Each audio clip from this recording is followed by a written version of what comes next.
أهلا بكم مشاهدي القناة صحف تركم في أخبار المنتخب الوطني الجزائري، حيث نشرت الاتحادية الجزائرية لكرة القدم بيانا عبر صفحتها على الفيسبوك، وقالت فيه أن إسماعيل بن ناصر يغادر طرابلس الخضر إثر تلقي لاعب خط الوسط إسماعيل بن ناصر الضوء الأخضر من المدرب لمغادرة طرابلس التحضيري للخضر اليوم الأربعاء 20 مارس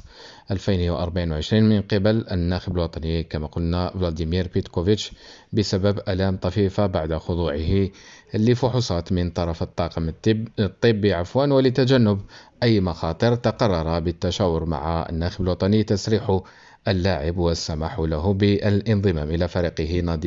نادي ميلان الإيطالي لمواصلة العلاج. للتذكير فإن الناخب الوطني